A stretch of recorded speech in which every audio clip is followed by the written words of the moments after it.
بسم اللہ الرحمن الرحیم۔ السلام علیکم دوستو۔ حضرت زکریا علیہ السلام بھی بنی اسرائیل کی ہدایت کے لیے بھیجے گئے۔ آپ کے زمانہ میں بنی اسرائیل کی حالت بہت خراب تھی، مگر پھر بھی ان میں نیک لوگ بھی تھے اور ایسی عورتیں بھی تھیں جو اولاد کو دین کے لیے وقف کر دیتی تھیں اور ان سے دنیا کا کام نہ لیا جاتا تھا۔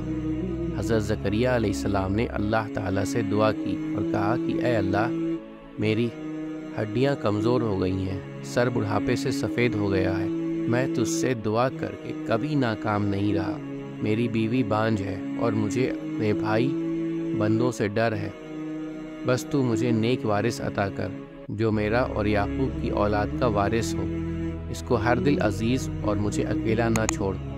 ایک روز حضرت زکریا نماز پڑھ رہے تھے تو فرشتوں نے انہیں آواز دی کہ اللہ تمہیں یحییٰ کے پیدا ہونے کی خوشخبری دیتا ہے، یا اللہ کے حکم کی تصدیق کرے گا، لوگوں کا پیشوا، پاک دامن اور نیک بخت نبی ہوگا۔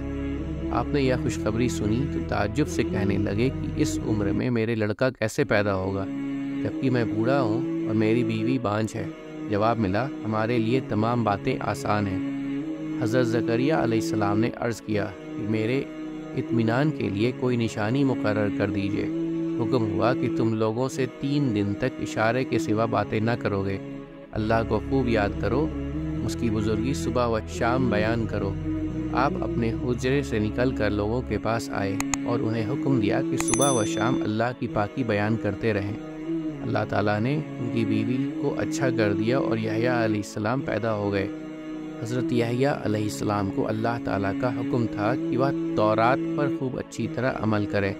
ابھی حضرت یحییٰ بچے ہی تھے کہ اللہ تعالیٰ نے ان کو دانائی بخشی، رحم دلی اور پاکیزگی عطا کی۔ وہ پرہیزگار تھے اور اپنے ماں باپ کے ساتھ بھلائی کرتے تھے، وہ سرکش اور نافرمان نہ تھے۔ حضرت یحییٰ علیہ السلام کے متعلق اللہ تعالیٰ نے قرآن پاک میں فرمایا ہے، اس کا مطلب یہ ہے کہ جس دن وہ پیدا ہوئے اور جس دن مرے اور جس دن روز زندہ ہو کر اٹھائے جائیں گے، ان پر اللہ کی سلامتی اور امان ہو۔ یہ لوگ نیک کاموں میں جلدی کرتے تھے، امید اور ڈر سے اللہ کو پکارتے تھے اور اسی کے آگے عاجزی کرتے تھے۔ امید کرتا ہوں دوستو کہ آپ کو آج کی ویڈیو اچھی لگی ہوگی۔